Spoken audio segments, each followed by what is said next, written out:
ধন্যবাদ সবাইকে। আমরা আজকে কথা বলবো আমাদের আজকের আলোচ্য বিষয় হচ্ছে অপারেটিং সিস্টেম। আমরা এর আগে দেখে এসেছি কম্পিউটারে তার নিজের কাজ করার জন্য কিছু হার্ডওয়্যার থাকে, আহ, যেগুলো আমরা এর আগের লেকচারে দেখে এসেছি। তার হার্ডওয়্যার তার মধ্যে ছিল সিপিইউর ভিতরে মূলত যে অংশগুলো থাকে, সিপিইউর ভিতরে ইনসাইড সিপিইউ প্রসেসর থাকে, র্যাম থাকে, হার্ড ডিস্ক ড্রাইভ থাকে, তারপর অন্যান্য আরও অনেক জিনিস থাকে যেগুলো আমরা দেখেছি। তো এই যে হার্ডওয়্যারগুলো, হ্যাঁ, এই হার্ডওয়্যারগুলো অবশ্যই কাজ করতে পারে বা কাজ করার জন্য তারা প্রস্তুত। বাট কিন্তু তারা কিভাবে কাজ করবে, তার কতটুকু জিনিসপত্র কিভাবে ব্যবহৃত হবে, কোনটা কখন ব্যবহার করা হবে, প্রসেসর কোন জিনিসটাকে নিয়ে আগে কাজ করবে, তারপর র্যাম কতটুকু জায়গা রাখবে বা কতটুকু জায়গা দরকার হবে র্যাম থেকে, এই যে প্রশ্নগুলো, এই প্রশ্নগুলো বা এই প্রবলেমগুলো নিয়ে কাজ করে হচ্ছে অপারেটিং সিস্টেম। অপারেটিং সিস্টেম, কথাটি আসছে মূলত অপারেট, তারপরে যিনি অপারেট করে তাকে আমরা বলি কি, যে অপারেটর। আর যে সিস্টেম বা ব্যবস্থাপনার মাধ্যমে এই জিনিসটা অপারেট করা হচ্ছে বা অপারেশন করা হচ্ছে, তাকে আমরা একত্রে বলছি অপারেটিং সিস্টেম। হ্যাঁ, তো আমরা এইখানে পাশের চিত্রটা যদি একটু দেখি, যে এখানে আছে ইউজার। ইউজার মানে কি, যে আমরা নিজেরা বা যারা কম্পিউটার ব্যবহার করি মূলত তারাই হচ্ছে কম্পিউটারের ইউজার। এইখানে আম, আমরা যারা কম্পিউটার ব্যবহার করি তারা এখানে বসে আছি। আমরা একটা অ্যাপ্লিকেশন চালাচ্ছি, যে যেমন ধরো কম্পিউটার বিভিন্ন অ্যাপ্লিকেশন আছে। আমি এখানে একটা অ্যাপ্লিকেশন দেখাই, যেমন এই মাইক্রোসফট ওয়ার্ড। হ্যাঁ, মাইক্রোসফট ওয়ার্ড একটা অ্যাপ্লিকেশন। এখানে আমি একটা কিছু করব, যেমন আমি লিখব যে ওয়েলকাম টু টু আইটি মই বিডি একাডেমি অফ আইসিটি। তারপরে আমরা তথ্য প্রযুক্তি নিয়ে কথা বলছি। এরকম অনেক কিছু আমরা এখানে লিখবো। এই জিনিসটাকে আমরা সেভ করব, এটা আমাদের সেভ করব। তারপরে এখানে সেভ করে রাখলাম, এই যে সেভ বাটন আছে, এখানে আমরা চেপে সেভ করে রাখতে পারি। ওকে, তারপর এটা ক্লোজ করতে পারি, এখানে ক্লোজ বাটন আছে, এটা চেপে আমরা ক্লোজ করে দিলাম। কিংবা আমরা একটা ভিএলসি মিডিয়া প্লেয়ার আরেকটা অ্যাপ্লিকেশন দেখি। অ্যাপ্লিকেশন দিয়ে আমরা কি করি, ভিডিও দেখতে পারি, মুভি দেখতে পারি বা গান শুনতে পারি, যে কোনো একটা কিছু। এই যে প্লে বাটন আছে, এই প্লে বাটনে চাপ দিলে সেই গানটা প্লে হবে।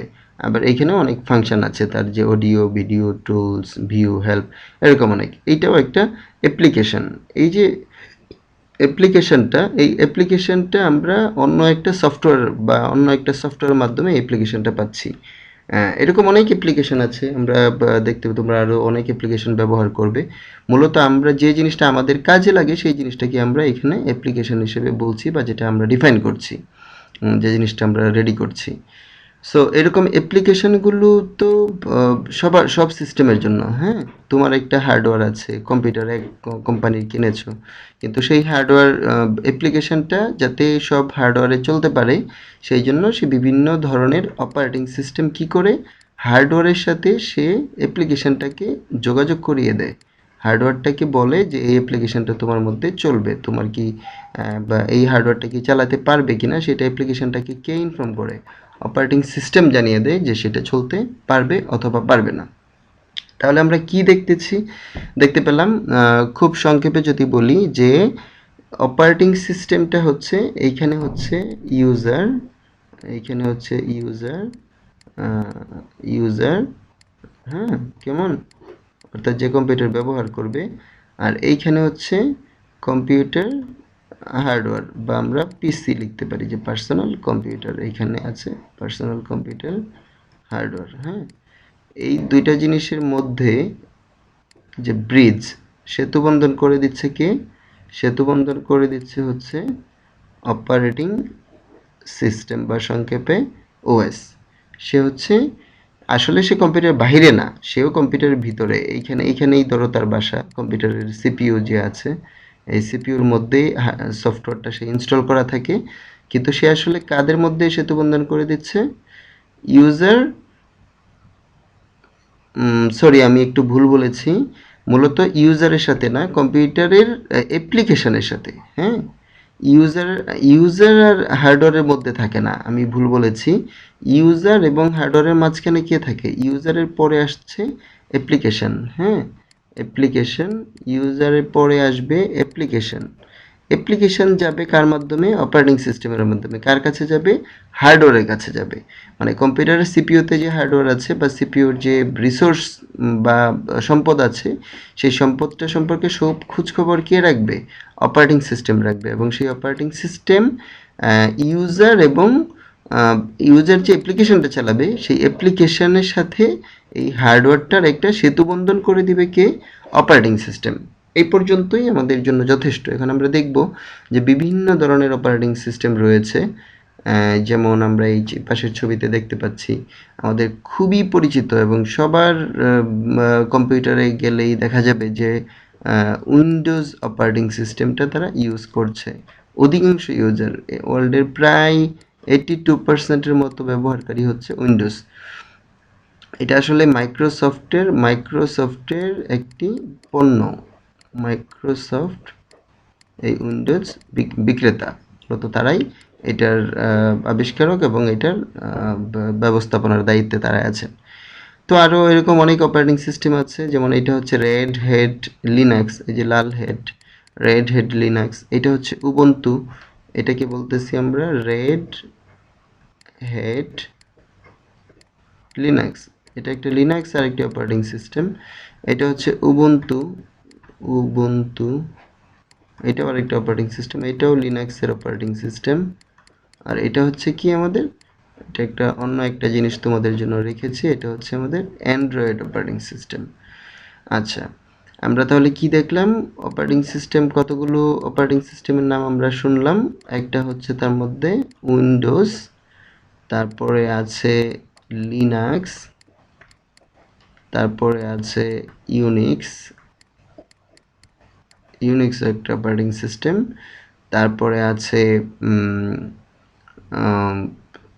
অ্যান্ড্রয়েড। এরকম আরও অনেক অপারেটিং সিস্টেম আছে, আমি সবগুলোতে যাচ্ছি না। অ্যান্ড্রয়েড, হ্যাঁ, তার মধ্যে এই যে প্রথম তিনটা অপারেটিং সিস্টেম, এগুলো ইউজ করা হয় পার্সোনাল কম্পিউটার বা কম্পিউটারের জন্য। আর এইটা হচ্ছে কার বর্তমানে সবচেয়ে জনপ্রিয় অ্যান্ড্রয়েড অপারেটিং সিস্টেম এবং ইউজ করা হচ্ছে মোবাইল ফোনে। তোমাদের ফোনেও দেখবে অ্যান্ড্রয়েড অপারেটিং সিস্টেম অনেক জায়গায় ব্যবহার করা হয় বা হচ্ছে। এটা আসলে স্মার্টফোনগুলোতে বেশি পাওয়া যায়। হ্যাঁ, তো আমরা কি দেখলাম? যে বিভিন্ন উইন্ডোজের অনেক ভার্সন আছে। অপারেটিং সিস্টেম আসলে কি? অপারেটিং সিস্টেমও একটা সফটওয়্যার, একটি সফটওয়্যার। সেই সফটওয়্যার মানে অনেকগুলো সফটওয়্যারটা আবার কি, অনেক প্রোগ্রামের সমষ্টি। এরকম যদি সাম অফ প্রোগ্রামস আমরা বলতে পারি, অনেক প্রোগ্রামের সমষ্টি। এবং এই অপারেটিং সিস্টেমটা আমরা যখন বাজার থেকে, যেমন তুমি যখন কম্পিউটার কিনবে, তখন তোমার কম্পিউটারে দেখবে যে ওরা একটি অপারেটিং সিস্টেম দিয়ে দিচ্ছে, এদের উইন্ডোজ দিয়ে দিচ্ছে অথবা লিনাক্স দিয়ে দিচ্ছে এরকম। তো লিনাক্স আমাদের দেশে কম জনপ্রিয়, কারণ এটা ব্যবহার করতে একটু টেকনিক্যাল নলেজের দরকার পড়ে। বাট এই লিনাক্সের অনেকগুলো, যেমন এই উবুন্টু, এটা একদম ফ্রি, আমাদেরকে কিনতে হবে না। লিনাক্স অপারেটিং সিস্টেমটা আমাদেরকে ওপেন সোর্স এবং ফ্রিলি ডিস্ট্রিবিউট করা হয়।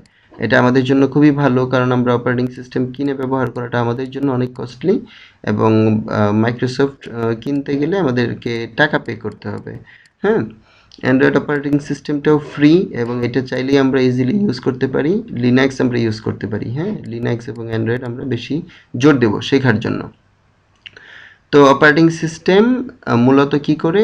হার্ডওয়্যারের সাথে অ্যাপ্লিকেশনের একটা সেতু বন্ধন তৈরি করে, এবং কি প্রোগ্রাম চলবে বা কতটুকু জায়গা দরকার হবে সেটা সে ঠিক করে দেয়। যে এখানে যদি আমার হার্ডওয়্যার থাকে, পিসির হার্ডওয়্যার, আর আমি সারমর্ম যদি বলি, আর এইখানে যদি থাকে আমার অ্যাপ্লিকেশন,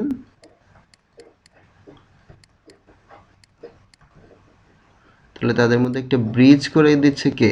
সেই ব্রিজটা করে দিচ্ছে অপারেটিং সিস্টেম। এই হার্ডওয়্যারটাকে যাতে ব্যবহার উপযোগী করা যায় বা ব্যবহার করা যায়, সেই জন্য কে কাজ করে? Operating system. তুমি যখন কোনো সফটওয়্যার ইনস্টল করবে তোমার কম্পিউটারে, সেটা আসলে কে হ্যান্ডেল করবে? অপারেটিং সিস্টেম হ্যান্ডেল করবে। অপারেটিং সিস্টেম হ্যান্ডেল করবে এবং সেটা তারপরে হার্ডওয়্যারের মাধ্যমে কাজটি সে করিয়ে নেবে। মানে মূলত অপারেটিং সিস্টেমকে কম্পিউটারের ম্যানেজার বলতে পারি আমরা, যে সে সব কিছু ম্যানেজ করে। ম্যানেজার, কম্পিউটার সিস্টেমের ম্যানেজার কে? তার অপারেটিং সিস্টেম। ওকে, ধন্যবাদ সবাইকে। আমরা এরপরে আরও অন্যান্য আলোচনায় যাব, তবে আমাদের প্রাথমিক আলোচনা, কম্পিউটার নিয়ে প্রাথমিক যে আলোচনাগুলো, সেই আলোচনাগুলো আমরা এখানেই শেষ করছি। এগুলো আমরা কম্পিউটার তথ্য প্রযুক্তি সম্পর্কে জানলাম, কম্পিউটারের হার্ডওয়্যার সম্পর্কে জানলাম, এরপরে কম্পিউটার অপারেটিং সিস্টেম সম্পর্কেও জানলাম, এবং এরপর থেকে আমরা মূলত তথ্য যোগাযোগ প্রযুক্তির আর একটু ভিতরের জিনিসগুলো দেখব। এবং প্রাথমিক আলোচনা আপাতত এই পর্যন্ত। তোমাদের যে কোনো প্রশ্ন থাকলে তোমরা প্রশ্ন করতে পারো, আর আমরা সেগুলো উত্তর দেওয়ার চেষ্টা করব। তবে আপাতত এই পর্যন্ত, এবং এই ভিডিওগুলো সবগুলো দেখবে এবং রিয়েলাইজ করার চেষ্টা করবে যে জিনিসগুলো আসলে কি। এগুলো খুবই মজার জিনিস এবং এগুলো উপলব্ধি করার একটা ব্যাপার, যে আমরা আমাদের চোখের সামনে আছে কিন্তু সব কিছু, যার ফলে আমরা একটু জানার চেষ্টা করব যে কোনটা কিভাবে হচ্ছে। তো পরবর্তী ভিডিওতে সবাইকে স্বাগতম জানিয়ে, আমন্ত্রণ জানিয়ে শেষ করছি আমাদের আজকের ভিডিও লেকচারটি।